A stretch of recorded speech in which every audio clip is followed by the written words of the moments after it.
Saudações condominiais. Tudo bom, pessoal? Bom, hoje, essa terça-feira, estamos trazendo aí uma pauta que é muito importante, né? Que são os impactos da atualização do Código Civil, a PL 4/2025, a ser votado agora em 2026 pelo Senado.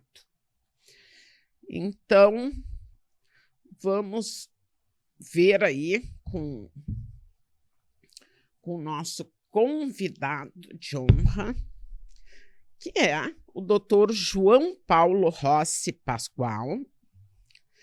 Ele é advogado, assessor jurídico da ABIC, mestre em Direito pela PUC São Paulo, membro da Comissão de Advocacia Condominial da OAB São Paulo, docente da Uninove na graduação em Direito da Unicecov São Paulo, da Gabor Cursos e consultoria da PUC Campinas na pós-graduação. Então, seja muito bem-vindo, João Paulo Rossi Pascoal. Muito obrigado, Maureen. Eu que agradeço essa satisfação, essa oportunidade de estar aqui com vocês, de tratar de um assunto que está causando aí uma certa aflição, uma inquietação na cabeça de todos nós, né? Eu costumo brincar e dizer que quem escolheu esse setor condominial para atuar pode reclamar de uma série de coisas, mas de monotonia, da mesmice não pode, né? Disso nós não vamos morrer, porque toda hora tem uma coisa nova acontecendo e, como no caso aqui, a expectativa de uma reforma ampla do Código Civil, né? Verdade. Não tem monotonia nessa área, né? Não temos. Cada hora é um assunto novo, né? Igual passeio na montanha-russa, cada virada é um susto. Então, doutor, as pessoas, claro, estão curiosas, né? O que pode impactar aí positivamente o segmento dos condomínios. O que o senhor nos diria aí? Quais os fatores que poderiam ser positivos nessa modificação aí? Maravilha, Maureen. Eu preferiria começar explicando o porquê desse projeto, né? Porque essa é uma dúvida muito comum, tanto na cabeça dos profissionais quanto do público leigo, né? Não se trata de um novo Código Civil.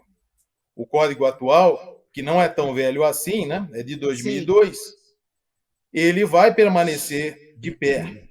O que nós teremos é uma ampla reforma, né? Uma ampla modernização. E na área de condomínio, sim, nós temos várias propostas apresentadas.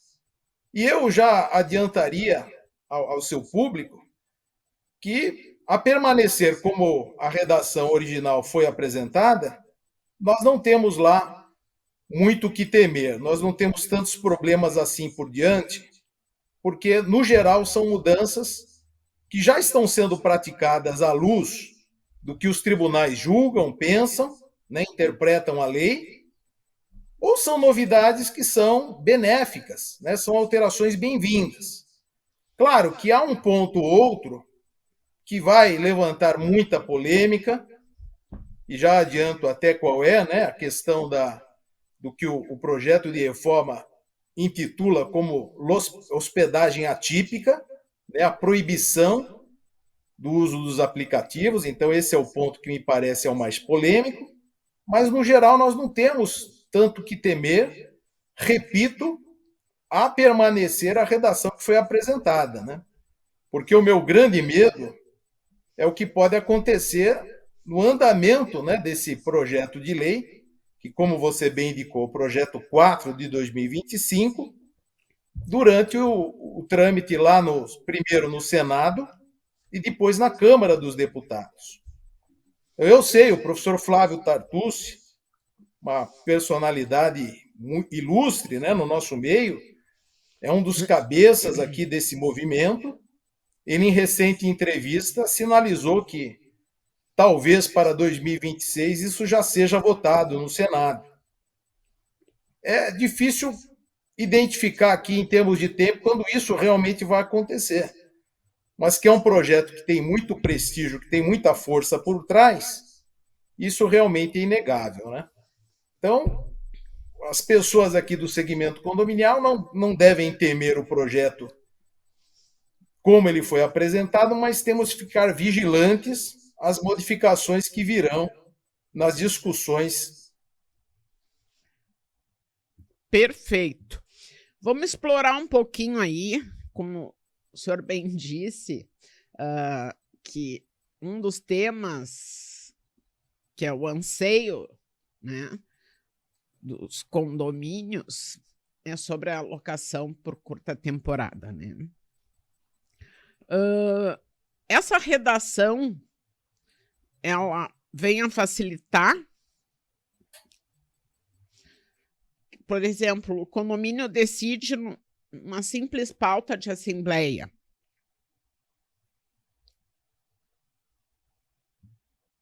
Na verdade, Maureen, a vingar o projeto que foi apresentado, ele vai inverter o raciocínio que nós aplicamos hoje.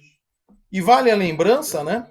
Veio aí do estado do Rio Grande do Sul o caso original de discussão desse assunto no âmbito do STJ, né? Então, como sempre, a jurisprudência gaúcha sendo pioneira em levar ao STJ essas questões candentes, né?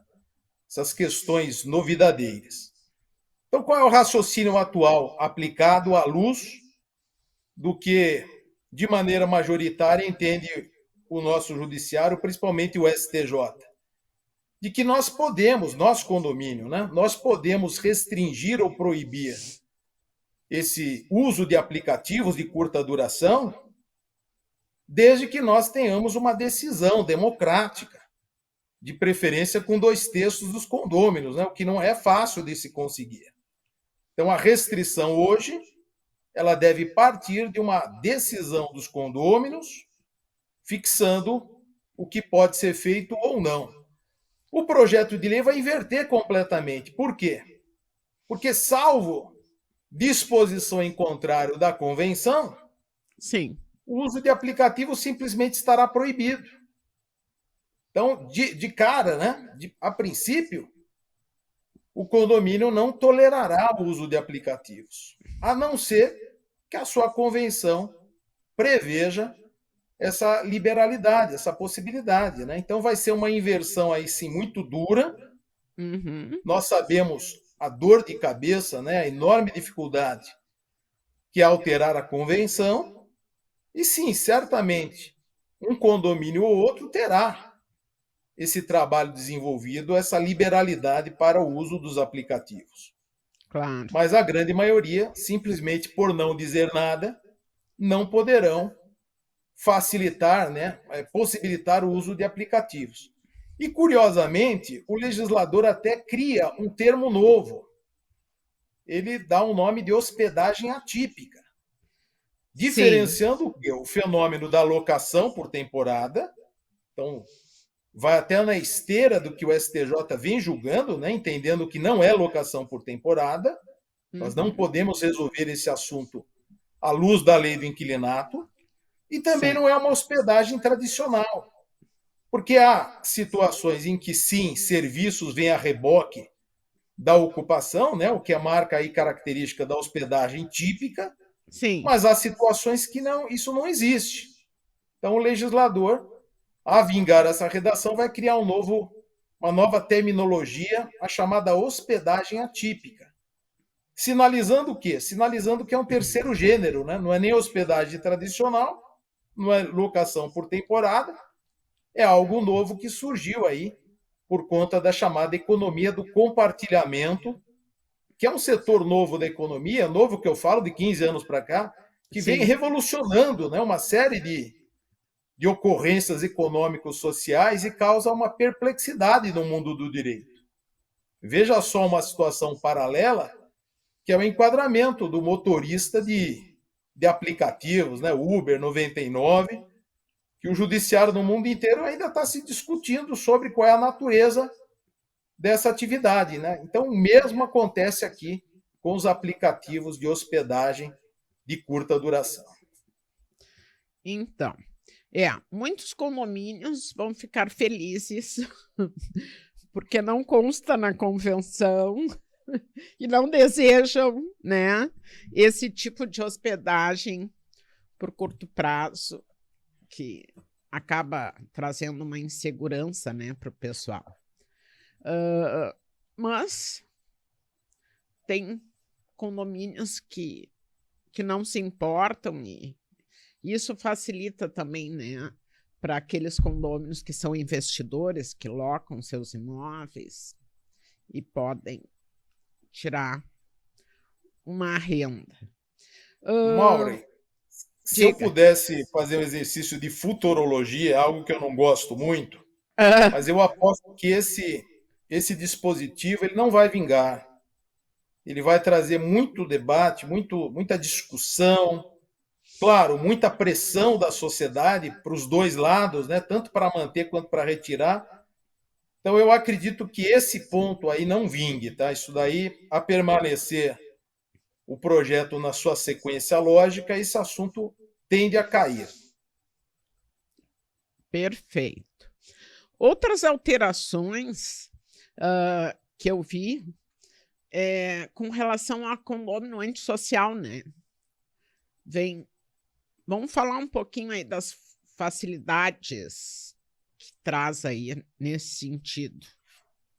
Perfeito. Esse assunto, Maureen, só para lembrar o seu grande público, é um assunto polêmico desde a edição do Código Civil, né? Porque eu lembro de um autor aqui de São Paulo, Biasi Ruggiero, já falecido, que ele comentando o projeto do Código Civil, ele disse assim: o legislador deu com uma mão, mas tirou com uma outra. Por quê? O legislador do Código Civil inovou ao permitir lá no artigo 1337 do Código Civil a aplicação de pesadas multas aos infratores reiterados das obrigações condominiais, mas, né, multa de 5 vezes, 10 vezes, se for de comportamento antissocial, mas ele tirou com a outra mão, por quê? Porque ele exigiu que essa multa partisse de uma aprovação assemblear de 3/4 dos condôminos, o que na prática é extremamente difícil e improvável de conseguir. Porque o brasileiro não vai ser 2/3? Não, o que está atualmente no Código Civil é 3/4. Né? Sim. A mudança está muito difícil você conseguir. Para 2/3. O que o projeto traz aqui de novidade? Ele vai flexibilizar a aplicação dessas multas. Né? Então, vai reduzir para 2/3, e não é 2/3 do condomínio todo, é 2/3 daqueles que estiverem dos presentes. Exatamente. Então, essa é uma marca desse projeto de reforma, e que segue até na linha de leis mais recentes que modificaram o Código Civil, que é de facilitar o alcance de certas determinações, decisões que dependem de votação qualificada. Porque você exigir unanimidade, exigir 3/4, convenhamos, é exigir algo que é quase que utópico, impossível, né? Os brasileiros não vão numa assembleia, tanto mais quando a participação envolve a discussão de assuntos difíceis como esse, né? Então, o artigo 1337, no projeto de reforma, ele vai dar uma grande espichada. Nós vamos ter aí não só a flexibilização do quórum para aprovação das pesadas multas, mas nós vamos ter aqui também a identificação de que o condômino devedor contumaz, né, aquele devedor histórico, também poderá ser alvo de multas. Então, esse é um assunto que o STJ já decidiu, e o que o Código faz é simplesmente carimbar uma posição já adotada. E também a nova redação vai contemplar algo que também é polêmico: a possibilidade de exclusão do condômino antissocial. Lembrando que o Código atualmente não fala sobre a exclusão, né? Nós temos, claro, várias ações Sim, com êxito. Eu mesmo tenho aqui em São Paulo eu ação também. nessa linha, que eu tive vitória, mas é um malabarismo que nós fazemos para sustentar a existência dessa ação de exclusão do condomínio social. E agora, a letra da lei, se o projeto for aprovado, vai contemplar essa possibilidade, né? Que, vamos dizer a verdade, é um grito de desespero quando o condomínio tenta controlar uma situação por todas as formas, Claro. mas sem êxito algum. E aí o que resta é apelar ao judiciário para que o dono da unidade seja excluído do uso da mesma, né? Ele não vai poder usar aquilo que é dele. Exato. E sem contar aqueles casos, né, de agressão, que a pessoa faz horrores, né, com pessoas idosas, esse palavrão, enfim, causa uma série de danos, assim como nas áreas comuns, e os condôminos ficam se sentindo assim, com medo de fazer um boletim de ocorrência, né? Eu tive já um caso aqui que foi obtido êxito na ação de expulsão do condômino, mas foi muito difícil, porque era uma pessoa alcoólatra e drogada, né? Ele devia droga, devia dinheiro para os traficantes, e o pessoal adentrava o condomínio de qualquer jeito e tacava-lhe tiro na porta da criatura. Imagina o pânico dos moradores, né?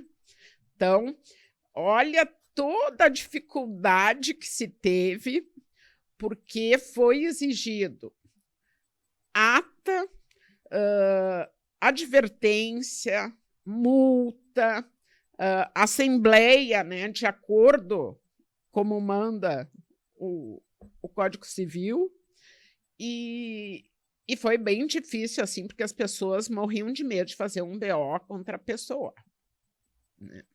Então, no meu entendimento, essa modificação aí, esse complemento, vai ser muito positivo realmente para os condomínios.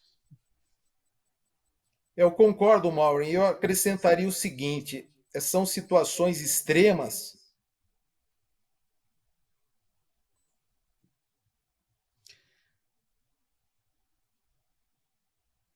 Oi. Acho que deu uma travada. Todo esse caminho legal, esse devido processo legal. Só que agora nós teremos.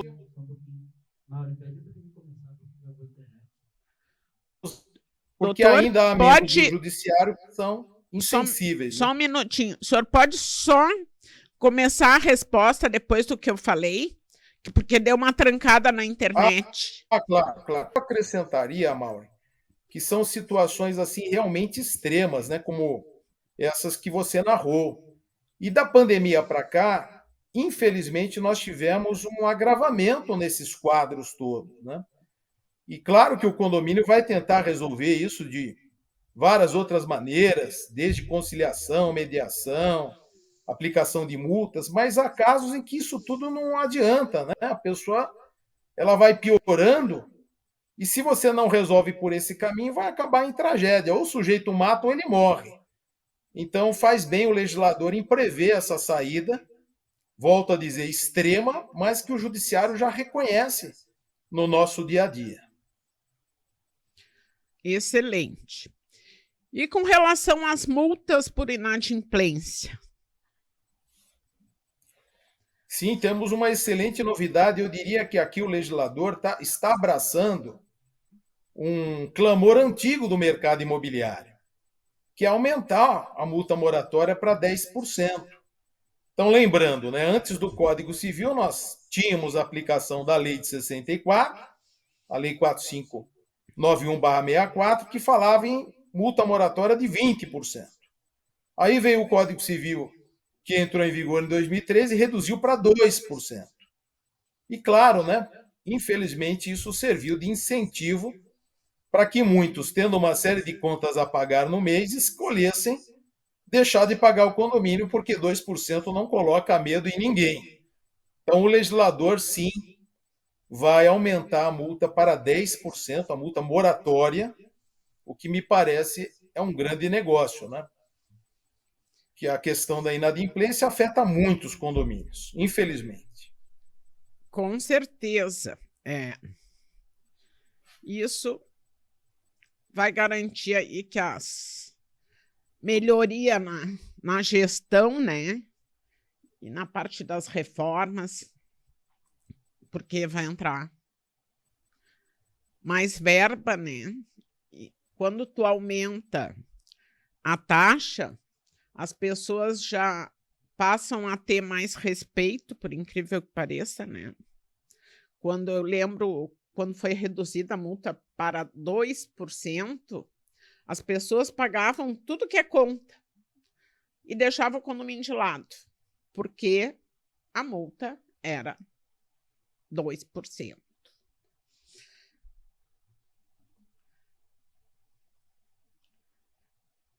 Né? Da cultura do brasileiro, muitas vezes não dá importância a esse pagamento que é crucial para a vida do condomínio. Né? O condomínio, eu brinco, o condomínio tem esse nome bonito, condomínio edilício, mas ele é uma vaquinha entre coproprietários para manter aquele empreendimento vivo, funcional. Então, o condomínio praticamente só tem despesas, né? Não tem entradas. E aí, se um deixa de pagar, acaba prejudicando todo o restante da comunidade. Deixa eu ver aqui se tem mais alguma pergunta. Bom, já falamos da locação, já falamos da multa, da expulsão de condomínios antissocial, da locação por temporada. Deixa eu ver o que mais temos.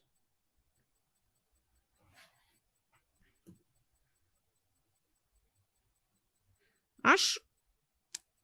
Sim, aí resumindo, no caso, a redução do quórum para aplicação de multas, né? Sim. Que cumpre com. Para quem não Mauro, cumpre com tem um seus ponto deveres. interessante que causa, assim, também uma certa perplexidade, que é o código prever a possibilidade de que o condomínio assuma uma personalidade jurídica. Então, muitos até ficam assim assombrados, né? Ao descobrirem que o condomínio não tem personalidade jurídica. Então, nós vamos lá ao artigo 44 do Código Civil, que enuncia quais são as pessoas jurídicas de direito privado, e lá nós não encontramos condomínio, né? Nós encontramos fundações, associações, sociedades, entidades religiosas, partidos políticos. Então, o condomínio realmente não é uma pessoa jurídica. Mas o código vai abrir essa chance, essa opção. Então, não é uma obrigação, é uma faculdade de o condomínio assumir que é uma pessoa jurídica. E aí, por exemplo, a grande explicação que se dá para essa possibilidade é que o condomínio, a partir daí, vai ter uma facilidade maior de ser dono de um imóvel, por exemplo. Então, por ter personalidade, ele também vai poder ser titular de um bem imobiliário, coisa que hoje, a depender da localidade, é quase que impossível você legitimar, né? Agora, tudo tem um lado bom e um lado ruim. A discussão que se abre é a seguinte: a partir dessa opção por se transformar numa PJ, será que o condomínio não estará trazendo para si o cavalo de Troia fiscal? Eu já ia falar sobre isso.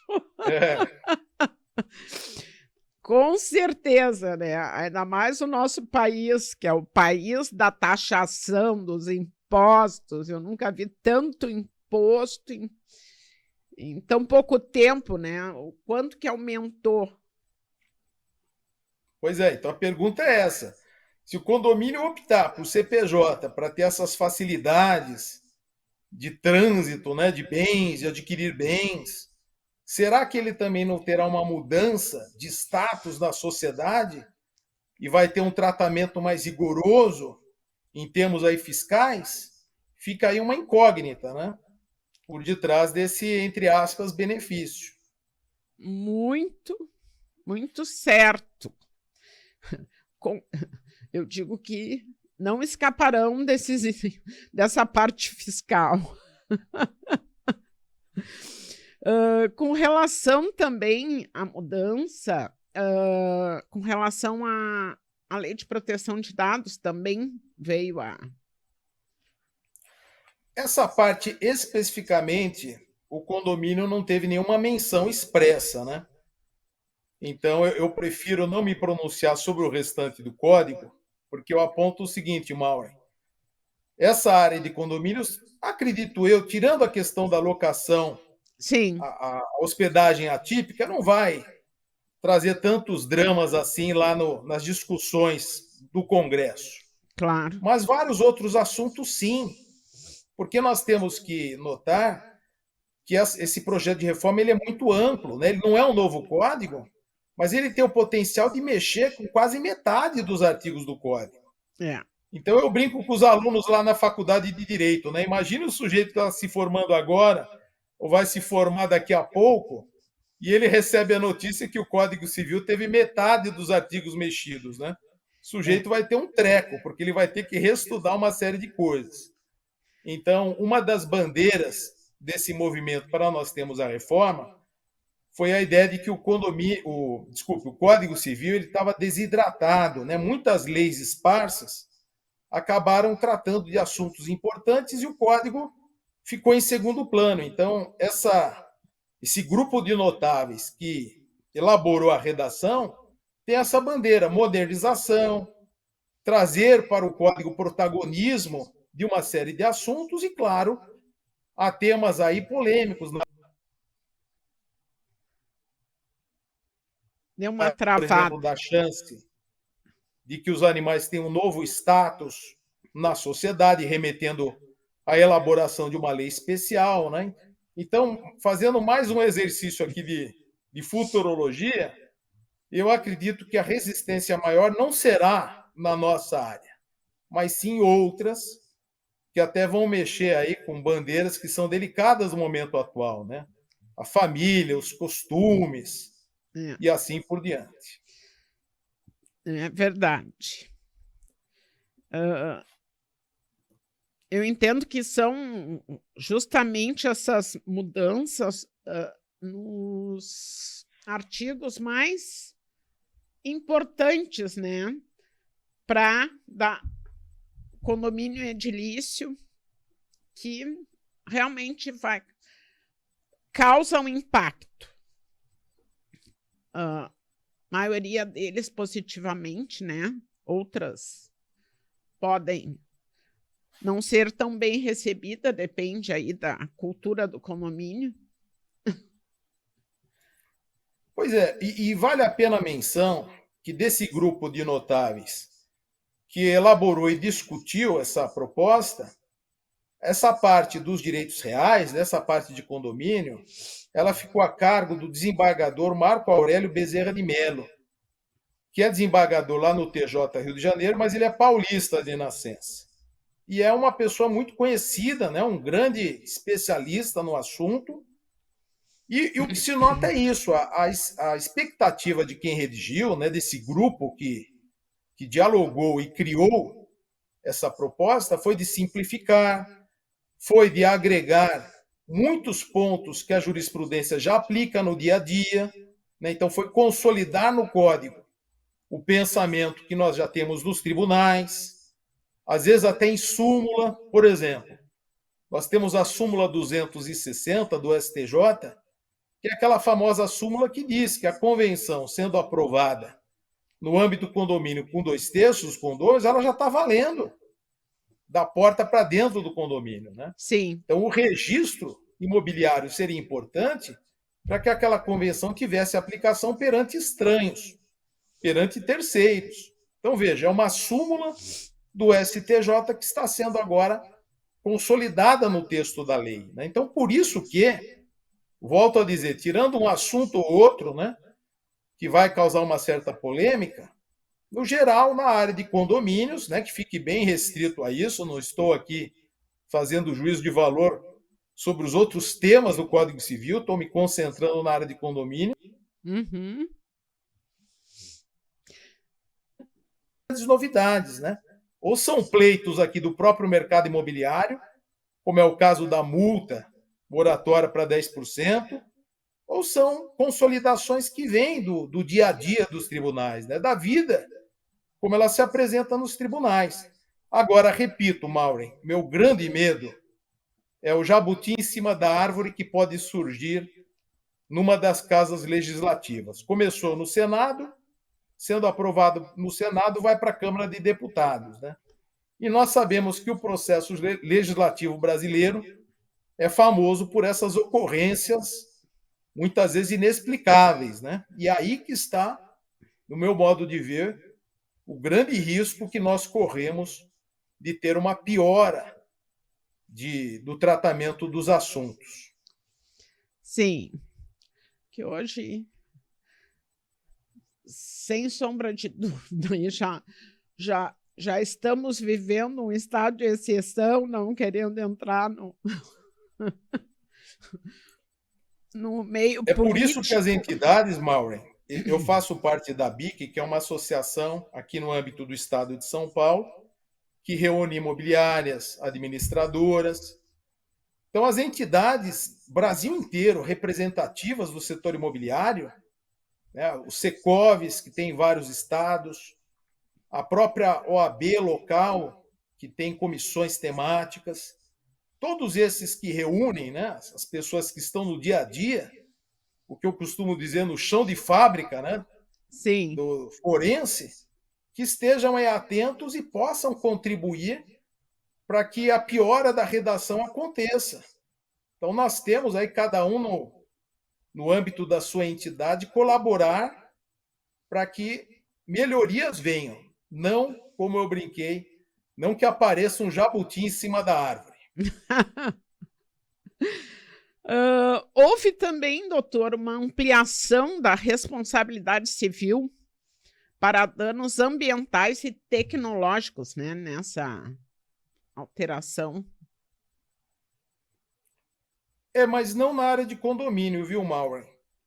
Na área de condomínios não há algo tão assim explícito a respeito disso.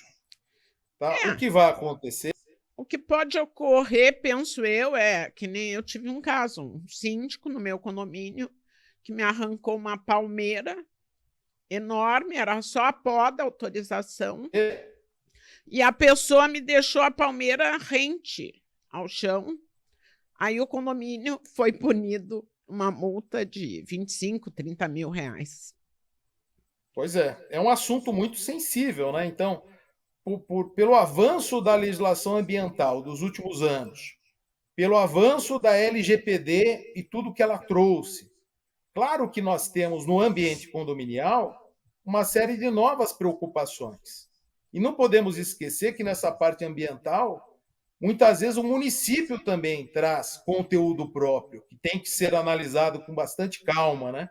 Então, Exato. nunca é fazer de qualquer jeito, de qualquer forma, porque senão, às vezes, na melhor das boas vontades, a pessoa está cometendo um crime ambiental, né? Ou, na melhor das hipóteses, uma infração administrativa que, como você ilustrou, vai redundar numa baita multa. Então, temos sim, o síndico, como representante legal do condomínio, tem que ser muito cuidadoso.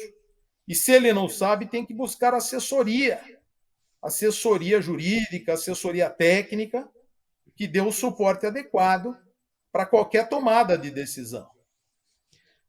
Perfeito. Eu quero aproveitar e fazer aí um agradecimento aos nossos apoiadores que fazem com que esse podcast a gente consiga apresentar semanalmente, trazendo conteúdos aí, né, de bastante relevância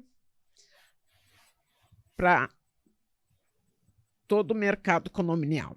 Então, gratidão a 7 condomínios, Shalom Rain, advogada, a Sinclass, a Ruggeri Rosa Advogados, a Objetiva Administração de Condomínios, a CA Consultoria, também administradora de condomínios, a Blessed Facilities e o apoio institucional da Assocíndicos RS, Dale Carnegie, Anacom. Então, nosso muito obrigada aí a esses apoiadores que fazem com que nosso podcast ocorra aí semanalmente. Doutor. Pois não, Mauri. Teria alguma coisa mais assim para acrescentar? Fazer algum... Sim, eu gostaria de dar uma dica. Claro. Talvez alguns não saibam, mas o Senado tem uma livraria. Então, eles editam livros e eles vendem livros, né, a preço de custo. E vários deles na área jurídica. E foi elaborada uma obra conjunta, coletiva, cujo coordenador é o Rodrigo Pacheco, né, o senador Rodrigo Pacheco, por Minas Gerais, que é o padrinho desse projeto de reforma. E, curiosamente, até foi cogitado, né, como um dos candidatos ao STF na última indicação, que não vingou. Mas o Rodrigo Pacheco coordenou uma obra coletiva que pode ser baixada gratuitamente no formato PDF ou EPUB, lá na livraria do Senado. Então, o título da obra é A Reforma do Código Civil. Procurem lá, tem vários artigos sobre vários temas. E há um artigo específico sobre essas novidades do nosso segmento condominial. Então, claro, para quem quiser a obra física, também dá para encomendar, é um valor muito acessível, mas para aqueles que, como eu, já estão habituados com o formato eletrônico de livros, é só você entrar lá e baixar e ter mais um conteúdo aí de peso para avaliar esse assunto. Então, é uma dica que eu passo aqui ao seu público, para quem quiser um aprofundamento no tema. E vamos ficar alertas, né? Vamos ficar de olho vivo, porque a coisa só está começando. Lá no Senado Federal, o projeto passou pela comissão temática e agora está na famosa Comissão de Constituição e Justiça. Sendo aprovado por ela, talvez nem vá para plenário, já vá direto como aprovado pelo Senado. E aí vai começar mais uma caminhada agora na Câmara dos Deputados. Então, a sociedade tem que ficar muito alerta para esses contrabandos aí maléficos que potencialmente podem surgir na calada da madrugada, né? Eu sempre digo, né, que nem os decretos que saíam na pandemia, que era um horror a redação, daí assim os síndicos mais apavorados, que não sei o que, não sabia se fechava a piscina, o que fazia, o que não fazia, e não dizia se era para condomínio. Então, assim, a gente tem que estar muito atento realmente, né, a letra. E porque tem coisas aí que dão margem, né, doutor, para interpretação. Aí fica difícil. Sim. Aí vai de novo para o judiciário para vir as discussões aí até gerar jurisprudência, como eu digo. É isso mesmo, né? Toda grande mudança legislativa é um choque para a sociedade, porque você fica temeroso das novidades, o que você tinha construído até então, e é um novo reaprendizado, né? Uma nova interpretação de tudo. Mas vamos dar um passo de cada vez, vamos aguardar o que é que vai acontecer. Eu acho que você está de parabéns, Maureen, por escolher um assunto que é um assunto ainda para o futuro, mas é desde logo interessante que todos estejam atentos para que esse futuro seja aperfeiçoado, seja para melhor, não para pior. Um futuro que já está ali, né? Estamos em novembro. Depois de 31 de dezembro já é 2026. Pois é, está passando muito rápido, né? É E verdade. é interessante, Mauro, como isso surgiu. Surgiu no âmbito das comemorações de 20 anos de vigência do Código Civil. Então, o Código Civil atual entrou em vigor em 2003 e lá no âmbito do Senado, eles houveram por bem, em setembro de 2023, anote aí a data, por criar essa comissão, incumbido da análise, da redação do anteprojeto. Em abril de 2024, isso já estava sendo divulgado, apresentado ao Senado. E agora, em janeiro de 2025, vejam que a toque de caixa, né, virou projeto de lei, projeto 4 de 2025. Então, está correndo bem rápido mesmo, e a justificativa forma foi de que eles utilizaram muito do que havia sido discutido em várias jornadas de direito civil. Então, logo depois da publicação do Código atual, no âmbito lá do STJ, eles realizaram vários encontros chamados Jornadas de Direito Civil. E de lá, a gente do Brasil inteiro pôde fazer um brainstorm e criar enunciados sobre pontos polêmicos. Então, eles dizem que muito do que foi discutido e aprovado ali serviu de base para a elaboração desse anteprojeto, por isso que foi tão rápido assim, né? Pois então, causa até surpresa, né? Um projeto de lei e tão rápido para o Senado, que tem coisas que demoram bastante. Sim. Eu quero agradecer imensamente aí a sua presença.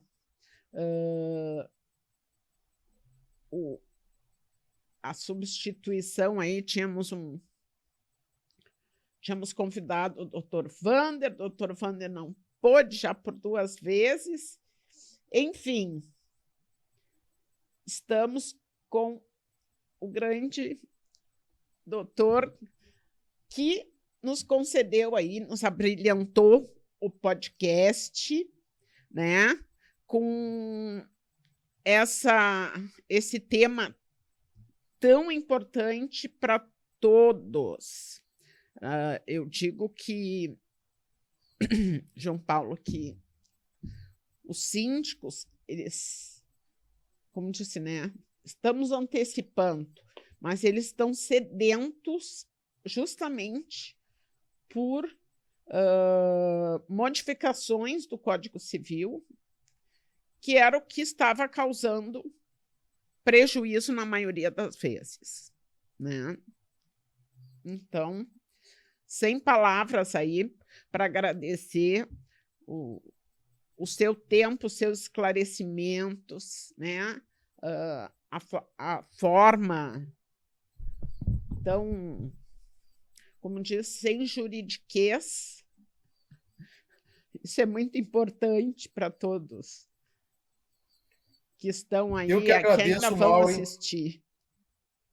Muito obrigado pela oportunidade, foi um enorme prazer e uma honra, né, estar aqui no local do professor Wander, um amigo também aqui de São Paulo, e espero ter contribuído com algumas opiniões, né, e a mensagem principal é essa: vamos ficar de olho aberto, vamos acompanhar o desenrolar, para que, se tivermos uma novidade legislativa, que ela seja benéfica, né, que seja para melhorar realmente, não para piorar, para trazer mais insegurança jurídica e dores de cabeça. Então, muito obrigado pela atenção, pela confiança, pelo espaço. E fico à sua disposição sempre que for preciso. Parabéns aí pelo seu programa, que eu sei que tem muita audiência, tem muito prestígio.